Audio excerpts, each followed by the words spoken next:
Avant de plonger dans cette histoire incroyable, pensez à vous abonner à la chaîne et à activer la cloche. Ici, chaque récit a quelque chose à dire, et vous ne voudrez pas en manquer un seul. Dans une petite ville du Texas, au cœur d'un comté où les traditions étaient encore plus fortes que la vérité, l'affaire opposant l'État à Jackson Miller captivait la nation entière.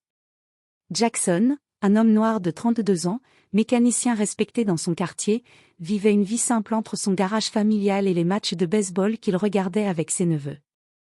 Jamais arrêté, jamais violent. Mais tout bascula un soir d'automne. Il fut arrêté brutalement devant son atelier, plaqué au sol sans explication, sous les yeux de ses voisins médusés. L'accusation, le meurtre de Ronald Brixton, un puissant homme d'affaires blanc, retrouvé mort dans sa villa, poignardé à plusieurs reprises. Les autorités avaient été promptes à trouver un coupable. Trop promptes. Les preuves semblaient irréfutables. Son ADN avait été retrouvé sur un verre dans la cuisine de Brixton, un verre que Jackson jura ne jamais avoir touché. Une vidéo de surveillance, granuleuse et mal cadrée, montrait une silhouette de taille et corpulence similaire portant une veste comme la sienne. Et surtout, un mobile fabriqué de toutes pièces. Jackson et Brixton auraient eu un différend 2 ans plus tôt, lorsqu'un contrat de réparation de véhicules n'avait pas abouti. Mais personne ne parla du fait que ce différend s'était soldé par des excuses publiques de Brixton et un chèque d'indemnisation. Ce détail, étrangement, ne figura jamais dans les rapports. Le procès, présidé par le juge Franklin Holloway, un homme à la mâchoire serrée et au regard froid, connu pour sa sévérité légendaire envers les accusés issus des minorités, fut expéditif. Aucune demande de la défense n'était acceptée sans objection du procureur. Les témoins à charge se succédaient, certains peu crédibles, d'autres manifestement hésitants. Mais chaque doute était balayé comme une poussière gênante sur le parquet d'un vieux tribunal usé. L'avocate de Jackson, maître Leah Anderson, une femme noire d'une quarantaine d'années, brillante mais épuisée par des années de lutte contre le système, se battait seule. Elle avait demandé un report, réclamé des tests supplémentaires, tenté d'obtenir l'accès aux caméras de rue non exploitées. Tout lui avait été refusé. Elle savait que l'affaire sentait la manipulation, mais la justice semblait décidée à offrir à l'opinion publique un coupable facile. La salle d'audience était pleine chaque jour. Certains venaient par haine, d'autres par habitude morbide de voir la justice se rendre comme un spectacle. Les caméras étaient braquées sur Jackson. Les chaînes d'infos affichaient déjà les titres avant le verdict. Le mécanicien meurtrier de Houston. Crime sanglant, justice rapide. Une sentence attendue. Puis vint le dernier jour du procès. Le juge Holloway entra dans la salle dans un silence tendu. Il posa ses lunettes, regarda brièvement Jackson, puis énonça la sentence comme s'il lisait une recette. En vertu de la loi de l'État du Texas, et après délibération, ce tribunal vous déclare coupable de meurtre au premier degré, et vous condamne à la peine capitale. Un murmure parcourut la salle. La mère de Jackson s'effondra en larmes. Son frère se leva en hurlant qu'il s'agissait d'une erreur. Les policiers le firent sortir de force. Jackson, menotté, leva lentement les yeux vers le juge. Il ne cria pas. Il ne se défendit pas. Il fixa simplement la salle, avec un regard où se mêlaient douleur, incompréhension et dignité brisée. Holloway ne broncha pas. Il frappa de son marteau. La salle se vida peu à peu. Leah Anderson resta seule à la table de la défense, la tête dans ses mains. Elle avait tout donné, mais elle savait, dans cette ville, la vérité avait moins de valeur que la peur ou les apparences. Mais alors que tout semblait terminé, quelque chose d'inattendu se produisit. Alors que le juge Holloway s'apprêtait à clore l'audience, le marteau de bois en main, prêt à frapper une dernière fois pour sceller le destin de Jackson Miller, un bruit sec de battant retentit à l'arrière de la salle d'audience. La double porte du tribunal s'ouvrit avec fracas, interrompant l'atmosphère lourde et figée comme une lame de rasoir suspendue. Tous les regards se tournèrent aussitôt. Un berger allemand, au pelage sale, les flancs couverts de poussière et les pattes griffées, entra en trottinant d'un pas rapide, haletant bruyamment.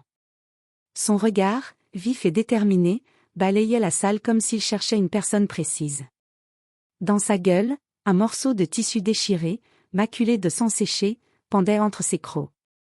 Sécurité. Sortez cet animal, lança un huissier, tandis que 2 agents commencèrent à s'avancer vers le chien. Mais l'animal sembla comprendre la gravité du moment. Il accéléra, fuyant les bras tendus qui tentaient de l'arrêter. Il bondit habilement entre les bancs, évita les mains qui tentaient de le saisir, et se dirigea tout droit vers la barre des témoins, où il déposa délicatement le tissu ensanglanté. Puis il s'assit, droit, haletant, comme s'il avait accompli une mission qu'on lui avait confiée au péril de sa vie. Le silence tomba sur la salle comme une chape de plomb. On aurait entendu le battement d'ailes d'un insecte. Même le juge Holloway semblait figé, son marteau suspendu en l'air. Puis, une voix éraillée, tremblante, mais puissante, s'éleva du fond de la salle. « Arrêtez! Arrêtez tout !» Un vieil homme à la silhouette frêle mais encore droite pénétra lentement dans la pièce. Sa veste militaire élimée laissait deviner ses décorations passées. Ses cheveux étaient blancs, ses traits burinés par les années. Il s'appuyait sur une canne de bois sculptée, mais son regard était celui d'un homme qui n'avait pas encore dit son dernier mot. « Ce chien, c'est Rusty. Le chien de mon frère Ronald. Il était avec lui le soir du meurtre. Il a disparu après, plus personne ne savait où il était. Et ce matin, il est réapparu chez moi. Avec ça. » Il pointa le tissu du doigt, d'un geste lent, solennel. Je l'ai suivi. Il m'a conduit dans les bois, derrière la propriété. Là, j'ai vu les traces, une vieille cabane effondrée, du sang sur les planches. Rusty a creusé sous les feuilles mortes. Il cherchait quelque chose. C'est là qu'il a pris ce tissu. Je vous en supplie, examinez-le. C'est important. Ce chien sait. Ce chien a vu. Le juge Holloway, d'abord hésitant, se leva, plus pâle qu'à l'accoutumée. Il échangea un regard incertain avec le procureur, puis avec Léa Anderson, dont les yeux brillaient d'un espoir mêlé de stupeur. « Bailiff, saisissez le tissu avec précaution. Faites-le transmettre immédiatement au laboratoire du département de police. Analyse ADN complète. Comparée avec toutes les bases connues. » L'ordre tomba comme une détonation. Mais ce qui suivit dépassa toute attente. Les résultats d'analyse, transmis par les laboratoires fédéraux dans un délai exceptionnel, tombèrent comme une détonation dans le monde judiciaire. Le sang retrouvé sur le morceau de tissu était formellement identifié. Il appartenait à Carl Houston, un homme dont le nom avait disparu des radars depuis plus de 2 ans. Ancien partenaire de Ronald Brixton dans plusieurs affaires immobilières douteuses, Houston avait été inculpé pour escroquerie financière à grande échelle. En fuite depuis un mandat d'arrêt fédéral, il avait échappé à toutes les tentatives d'interpellation. Jusqu'à ce que Rusty, le chien du défunt, ramène ce morceau de vérité, littéralement entre ses crocs. Mais ce n'était pas tout. Des poils canins trouvés sur le tissu furent analysés. Ils correspondaient à Rusty avec une précision génétique de 99,98%, confirmant qu'il avait bien été présent lors de l'agression. L'hypothèse selon laquelle le chien aurait été le témoin de la scène, et potentiellement mêlé à une confrontation avec l'agresseur, prenait une force troublante. Le lendemain, maître Léa Anderson, munie de ces nouvelles preuves, se présenta devant la cour avec une demande urgente. « Votre honneur, en vertu de l'article 11.07 du Code de procédure pénale du Texas, je demande la réouverture du dossier Miller. Les éléments nouveaux présentés sont non seulement recevables, mais capables de bouleverser fondamentalement l'issue du procès. » Le juge Holloway, visiblement secoué par les révélations de la veille, garda un silence long avant de hocher lentement la tête. Requête accordée. La Cour ordonne une audience spéciale de révision. Dans l'audience improvisée, Léa fit appel à un témoin inattendu, le professeur Marcus Tilling, éthologue renommé et spécialiste du comportement animal en situation de stress extrême. Devant une salle pleine à craquer, il expliqua avec clarté. Ce type de chien, un berger allemand entraîné, développe une fidélité absolue. Lorsqu'un événement traumatique se produit, notamment la perte brutale de son maître, le chien peut conserver une mémoire olfactive et émotionnelle du moment précis. Il montra une carte satellite de la propriété de Brixton, puis souligna. Si Rusty a fui après l'agression, il a probablement gardé en mémoire l'endroit du combat. Lorsqu'il est revenu chez le frère de la victime, 2 ans plus tard, c'était pour chercher de l'aide et ramener un fragment de ce souvenir, le tissu ensanglanté. Les mots du professeur jetèrent un silence révérencieux dans la salle. Personne n'osait parler, car même ceux qui doutaient commençaient à comprendre que Rusty n'était pas qu'un chien. Il était devenu un témoin silencieux, porteur d'une vérité que les humains avaient ignorée. Rusty, couché paisiblement à côté de Jackson dans le box de l'accusé, levait de temps en temps la tête. Lorsqu'il croisait le regard de l'homme qu'il venait d'innocenter, il remuait légèrement la queue, comme pour dire « Je ne t'ai jamais cru coupable ». La presse, qui autrefois titrait sans nuance « Le mécanicien meurtrier de Houston », avait retourné sa veste. Les journaux du matin affichaient maintenant. Un chien contre la machine judiciaire, Rusty sauve un homme de la mort. Le héros à 4 pattes qui a démasqué le vrai tueur. Jackson Miller, l'innocence retrouvée, la dignité en lambeaux. Quelques semaines plus tard, la vérité s'imposa sans ambiguïté.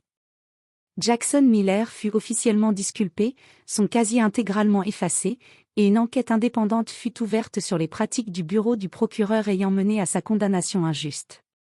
Carl Houston, quant à lui, fut retrouvé dans un vieux motel miteux près de Tulsa, en Oklahoma, où il vivait sous une fausse identité.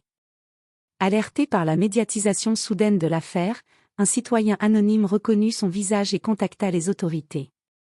Lors de son arrestation, Houston tenta brièvement de fuir, mais fut appréhendé sans heurts. À l'intérieur de sa chambre, la police découvrit des documents accablants, des lettres de menaces adressées à Ronald Brixton, des traces de comptes offshore, et une veste lacérée, tachée de sang dont l'une des manches manquait. Le dernier jour d'audience, la salle était pleine à craquer. Les caméras de télévision retransmettaient en direct ce moment historique. Le juge Franklin Holloway, jadis considéré comme intransigeant, était visiblement changé. Son visage, autrefois froid et figé, semblait aujourd'hui marqué par la gravité du doute. Il se leva lentement, prit une inspiration profonde, puis s'adressa à la cour. La justice humaine n'est pas infaillible.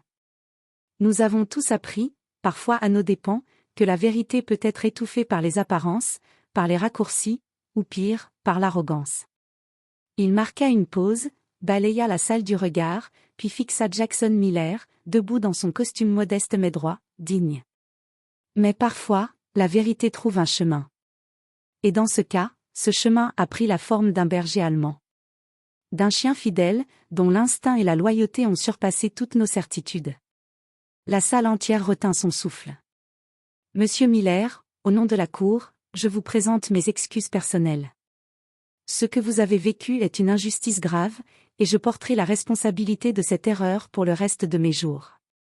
Un applaudissement spontané éclata. Jackson, ému, ne put retenir ses larmes. Il hocha la tête sans un mot, posa la main sur Rusty, assis à ses pieds, et murmura simplement. « Merci, mon ami. » Libéré, mais transformé à jamais, Jackson ne chercha ni vengeance, ni gloire. Il déclina les offres de télévision, les contrats d'édition, les interviews à sensation. Ce qu'il voulait, c'était construire quelque chose qui ait du sens. Quelques mois plus tard, avec l'aide de donations venues de tout le pays, il fonda un sanctuaire baptisé Rusty S. Truss. Ce refuge situé en périphérie de Houston était unique en son genre, un lieu consacré aux chiens de service, de recherche, ou sauveteurs, qui avaient contribué à sauver des vies humaines ou à faire éclater la vérité dans des affaires judiciaires. Chaque animal y portait une médaille avec son nom et son histoire. Les visiteurs pouvaient lire les récits, passer du temps avec eux, et même participer à des ateliers d'éducation civique et de sensibilisation à la justice. Le projet reçut un soutien massif, y compris d'anciens magistrats, vétérans de guerre, familles de victimes, et défenseurs des droits civiques. Quant à Rusty, il devint un symbole national. Lors d'une cérémonie solennelle organisée par la mairie de Houston, il reçut la médaille d'honneur canine, remise en pattes propres par le maire lui-même. Des enfants chantèrent « Amazing Grace » pendant que Rusty, assis calmement à côté de Jackson, fixait le public avec ses yeux attentifs et pleins de sagesse.